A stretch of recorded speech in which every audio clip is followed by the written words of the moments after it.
पितृ महाराज की, राधा रानी सरकार की, श्री हरिदास जी महाराज की, संतन की, सभी भक्तन की, बोलो साचे दरबार की, श्री बांके बिहारी लाल की जय।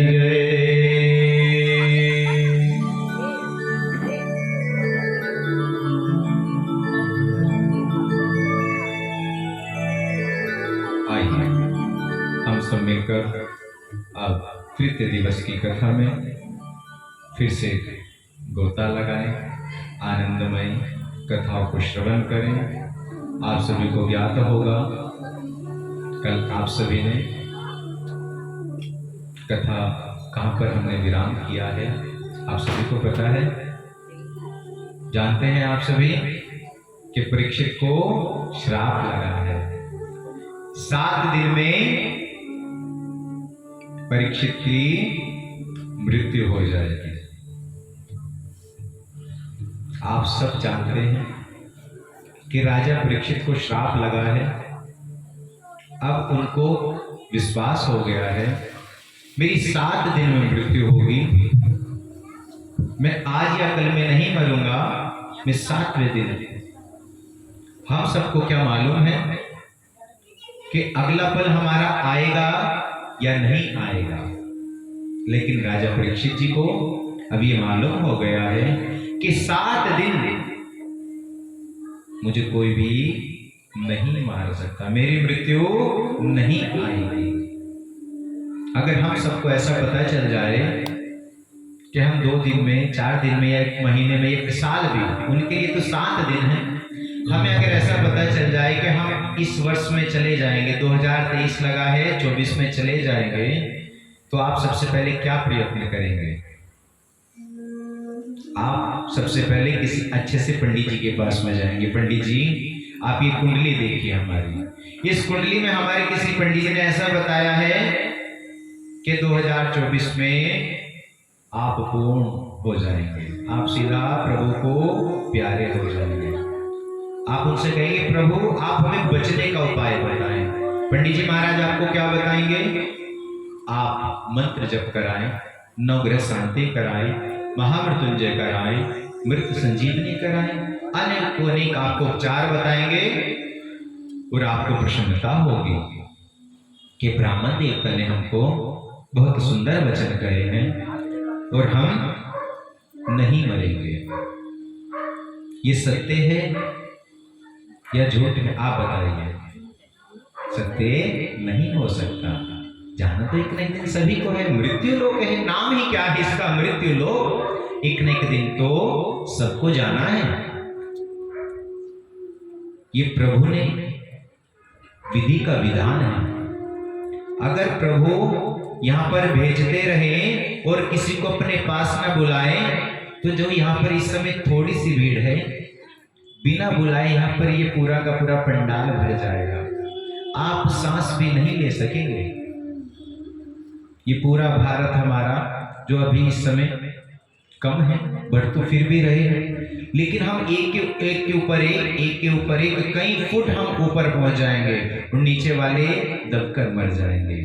इसलिए प्रभु ने जो भी रचा है, प्रभु वही करते हैं जिसमें हम सबकी भलाई होती है।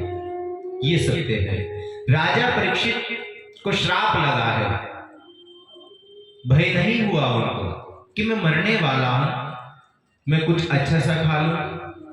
अब हम तो बहुत ही ज्यादा चटोरे हैं, हम कहें अरे बस अंतिम समय कुछ अच्छा सा पकवान खिला दो, मेरे बच्चे की शक्ल दिखा दो, अब मैं जाने वाला हूं तो कुछ मेरे नाम प्रॉपर्टी है, वकील साहब को बुला लो। आप तो कहीं ना कहीं बच्चे कहेंगे अच्छा आप जाने वाले हैं।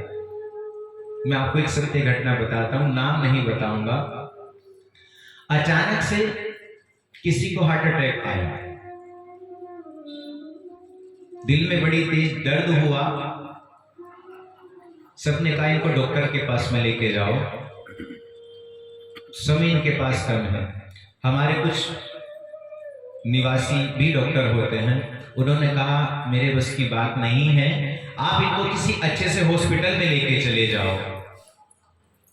तो महिला जाने से पहले क्या कहती है, मैंने कुछ अंगूठी पहनी है सोने की सारी उतार लो मेरी। क्या बात है, क्यों उतार लो? बस मैं अब दोबारा इस घर में वापस तो नहीं आऊंगी। मेरे कानों में कुंडल भी है, ये भी अभी उतार लो। क्या आपको कहने की क्या आवश्यकता है, जब आप चली जाओगे हम तो वैसे भी उतार लेंगे। यही सत्य है। आप सबने एक विधान तकिए को रख लेते हैं कि तकिए को अपनी छत पर रख लेना चाहिए, और वैसे उनके कोई भी वस्त्र है वो सारे के सारे बाहर डाल दिए जाते हैं। जब अंत समय आता है, उनके प्राण पूर्ण हो जाते हैं, तो क्या करते हैं, हाँ ये सब इनके वस्त्र हैं, इन पर ये लेटे थे, इन सबको इकट्ठे करो और भाड़े पर लेकर चले जाओ, शमशान घाट में ले जाओ। लेकिन जो स्वर्ण है, जो प्रॉपर्टी है, वो सब कुछ हमें दे जाओ, वो हम तिजोरी में रखेंगे, याद बनी रहेगी, ऐसा मानते हैं। क्या ये सत्य है? हम सब बड़े ही लालची हैं। हम प्रभु की कीर्तन में आते अवश्य हैं, परंतु हमारा ध्यान तो हमारे घर लगा रहता है।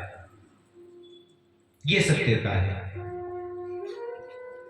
जब श्राद्ध पक्ष आते हैं, कहते हैं हमारे बाबूजी बहुत मीठा खाते थे, पंडित जी महाराज को निमंत्रण देते हैं, पंडित जी अच्छा नहीं लगा हमें, आपने एक ही चम्मच खाई, आपने एक ही कटोरी खाई।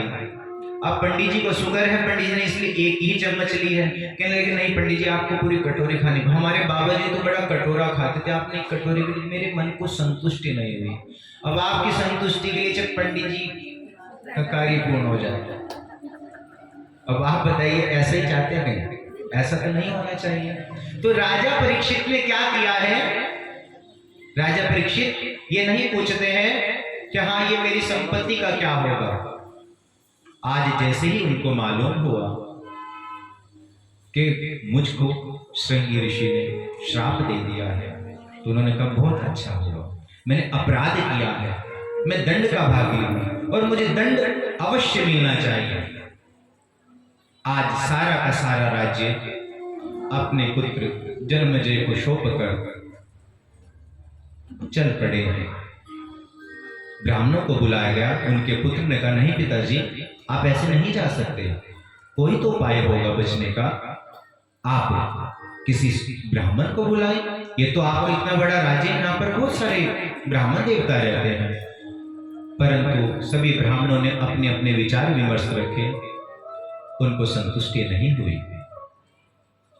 आज सारा का सारा अपना साम्राज्य छोड़कर चल दिए हैं, और हम जब कोई यात्रा पर जाते हैं तो हम तो अपना अच्छा सा सूटकेस बांध कर ले जाते हैं, न जाने यहाँ पर मिलेगा नहीं मिलेगा, सर्दी बहुत है। हम कोई यात्रा करते हैं तो ये जैकेट भी रख लो, ये स्वेटर भी रख लो, टोपा भी रख लो, ये सब कुछ, और खाने पीने के लिए भी रख लो, हो सकता है वहाँ पे कैसा मिलेगा। हम अपने मन में इस प्रकार का विचार करते हैं, वो कुछ भी नहीं लेकर गए, वो खाली हाथ चले गए हैं। यही विधि का विधान है, खाली हाथ आए हैं और खाली हाथ जाएंगे।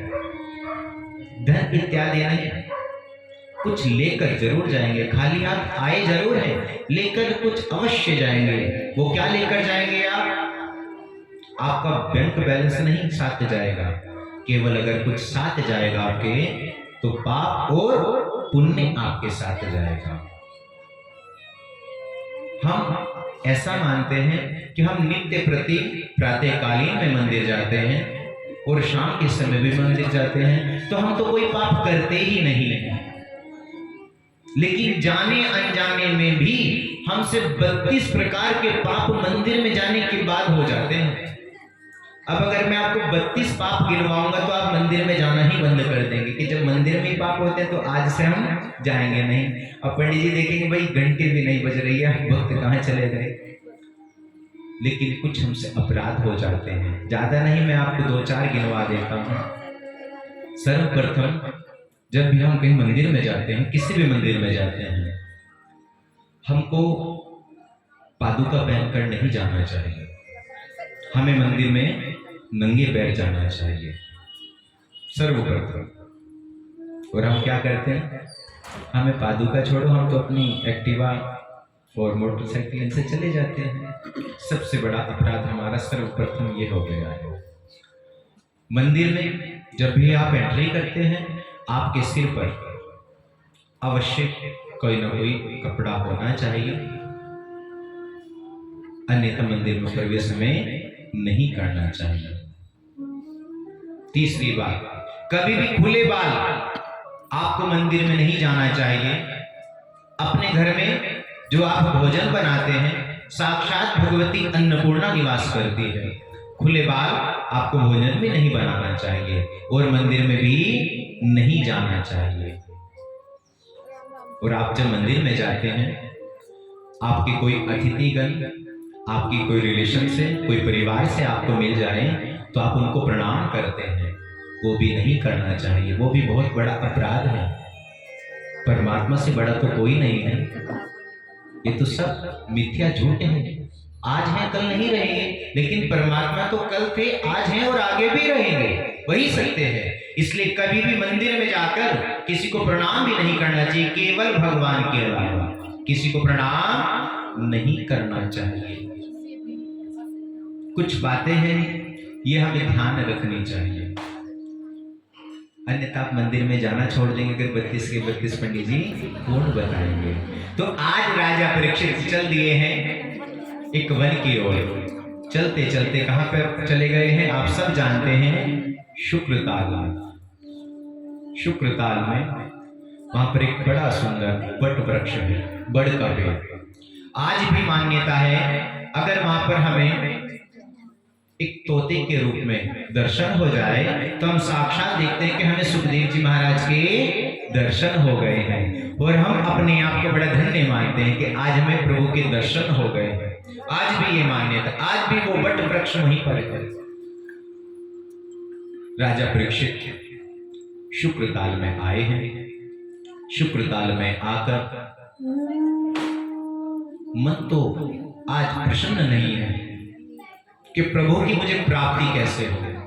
बस मन में ये अभिलाषा है। अनंत वहां पर ऋषि महात्मा ये सब के सब वहां पर एकत्रित हैं। कई हजारों की उनकी संख्या है, वो सब एकत्रित वहां पर बैठे हैं। मन ही मन में किस प्रकार से विचार करते हैं, ये वही परीक्षित है जिसकी प्रभु ने गर्भ में रक्षा की है। आज देखते हैं हम भी कि प्रभु इनकी कैसे रक्षा करते हैं। वहीं पर गंगा जी भी आती है शुक्रताल में। हम स्नान करते हैं, वहां पर पवित्र हो जाते हैं। देखा वहीं से प्राकट्य हमारे सुखदेव जी महाराज चले आ रहे हैं। बोले सुखदेव जी महाराज की जय। यहाँ पर एक सुंदर से सुखदेव जी की व्यवस्था करनी है। देखिए ये कोई पर्सनल नहीं है कि अगर हम लेकर आ जाएंगे कि कहीं ये हमसे नाराज ना हो जाए कि पंडित जी आपने इन दूसरे से क्यों ये चीज आपने मंगाई, ये सामान आपने दूसरे व्यक्ति से क्यों मंगाया है। मैं ऐसा कहूंगा कि एक सुखदेव जी महाराज कल को, क्योंकि सुखदेव जी महाराज जहाँ पर आ जाते हैं तो वहां पर मंगलमय कथा होती है। देखिए हम सबके जीवन में तो व्यथा होती है। व्यथा कैसी, इधर की बात उधर करनी, उधर की इधर करनी।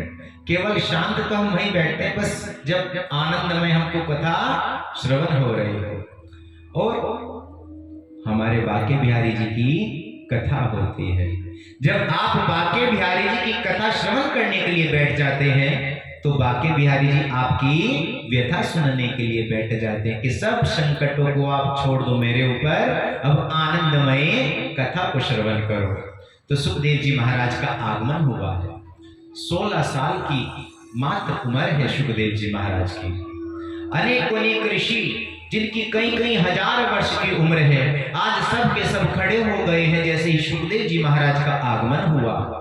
राजा परीक्षित का आज हृदय बड़ा गदगद हुआ है। आज उनको लगा कि हाँ कोई सच्चे संत आए हैं यहाँ पर। जैसे सुखदेव जी महाराज का आगमन हुआ, राजा परीक्षित ने उनको दंडवत प्रणाम किया। प्रणाम करके सुखदेव जी महाराज की 16 पूजा की गई है। पूजा करने के बाद में सुखदेव जी महाराज के लिए सुंदर सा आसन बिछा है। सुखदेव जी महाराज वहां पर उपस्थित हुए, बैठ गए हैं आनंदमय। राजा परीक्षित उनको प्रणाम करके कहते हैं, प्रभु मैं आपको प्रणाम करता हूं। सुखदेव जी महाराज उनका प्रणाम स्वीकार करते हैं। राजा परीक्षित, देखिए हम जब भी कभी संतों के संग में जाएं, संतों के पास अगर हमें बैठने का घड़ी दो घड़ी का मौका मिल जाए तो आप कभी भी उस समय को बर्बाद मत करें। आप ऐसा मत कहिए कि संत महात्मा जी आप कोई ऐसा उपाय बताएं कि हमारी फैक्ट्री बहुत अच्छे से चल जाए, हमारे घर में धन की वृद्धि हो जाए, हमारे कोई पुत्र हो जाए इत्यादि। हमारे तो अनेक सवाल खड़े हो जाते हैं। आपको कभी भी ऐसा नहीं करना चाहिए, क्योंकि संतों का मिला जो समय होता है ना, वो बड़ा ही कीमती होता है। संतों का क्षण वो थाली में बचा हुआ अन्न का कण कभी भी बर्बाद नहीं करना चाहिए। आज राजा परीक्षित ने यही किया है।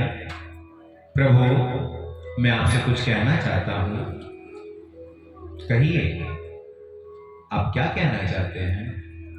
मुझे श्राप लगा है, 7 दिन में प्रभु मेरी मृत्यु हो जाएगी। मुझे मृत्यु का भय नहीं है कि प्रभु मैं मर जाऊंगा। मुझे केवल ये बताएं आप कि मुझे प्रभु की प्राप्ति कैसे होगी, उस नारायण की प्राप्ति कैसे होगी। प्रभु केवल आप ये बताएं, क्योंकि मृत्यु लोक है, जाना तो सभी को है। मैं मृत्यु का भय नहीं करता, केवल मुझे आप ये बताइए कि प्रभु की प्राप्ति कैसे होगी। सुखदेव जी महाराज आज गदगद होकर प्रसन्न हो गए। बहुत सुंदर प्रश्न किया है राजा परीक्षित आपने। ये प्रश्न केवल आपका नहीं है, ये तो आपने पूरे समाज के लिए किया है। मैं प्रसन्न हूं आपसे, मैं आपको इसका उत्तर अवश्य दूंगा। सुखदेव जी महाराज कहते हैं, आपके पास 7 दिन तो जरूर है। अरे राजा कटवांग जो केवल 2 घड़ी उसके पास शेष बची थी, उसने भी प्रभु की प्राप्ति कर ली 48 मिनट में, और आपके पास तो 7 दिन है। अब आप ही बताइए, हमारे पास भी 7 ही दिन है। हम ऐसा नहीं कह सकते कि हम अजर हैं और अमर हैं, हमारे पास भी 7 ही दिन है। इसलिए आप अभी से भगवान का भजन करना प्रारंभ करते हैं। एक व्यक्ति ने पूछा संत महात्मा जी के पास में जाके, प्रभु मैं भगवान का भजन कब करूं प्रभु, आप मुझे ये बताइए। महात्मा जी ने कहा, ये कैसा प्रश्न है आपका। बस प्रभु मैं ऐसा चाहता हूं कि मैं मरने से 5 मिनट पहले भगवान का भजन कर लूं। प्रभु ने कहा, अभी कर ले। ऐसा क्यों कह रहे हो प्रभु आप, 5 मिनट बाद तेरी मृत्यु होने वाली है। जब तक भय नहीं होता, जब तक हमें संकट नहीं घेरते, तब तक हम भगवान का भजन नहीं करते हैं। इसलिए हमें अभी से ही, कल करे सो आज कर, आज करे सो अब। पल का कुछ नहीं पता है कल क्या होगा तुम्हारे साथ में। इसलिए आप अभी से ऐसा निश्चय कर लो, अगर पंडित जी महाराज ने आपको 2 बजे का समय दिया, आप 2:45 बजे यहाँ पर उपस्थित हो जाओ। भले हमारे संगीतकार भी आए ना आए, भले पंडित जी आए ना आए, लेकिन आपको तो थोड़ी सी इंतजार करना चाहिए। लेकिन हम यहाँ पर इंतजार नहीं करेंगे। पंडित जी जब आप 2:30 बजे आते तो हम तो 2:35 पर आएंगे।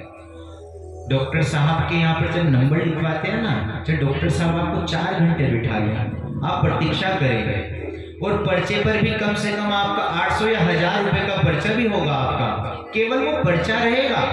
डॉक्टर साहब तो आपको केवल मात्र 5 मिनट देंगे, हम तो फिर भी आपको 3 घंटे देते हैं। लेकिन आप अहमियत किसको देते हैं कि डॉक्टर साहब हमको सही करेंगे। अरे वो आपका एक आध अंग ही तो सही करेंगे, हम तो आपकी आत्मा को पवित्र कर देंगे। बोले बाके बिहारी लाल की। तो इसलिए आप अपना समय व्यर्थ ना बर्बाद करें, आपको समय से आ जाना चाहिए। ऐसा नहीं है, मैं यहीं पर कहता हूँ, जहाँ पर भी प्रभु का कीर्तन होता हो, जहाँ भी भगवान का भजन होता हो, वहीं आपको अपने समय से पहले जाना चाहिए। जब हमारी ट्रेन, हमारा रिजर्वेशन होता है तो हम क्या करते हैं, 7:30 बजे की ट्रेन है, हम 7 बजे जाकर बैठ जाते हैं। भले ट्रेन हमारी 8 बजे चले, लेकिन हम 7 बजे चले जाते हैं, क्योंकि वो किसी का इंतजार नहीं करती।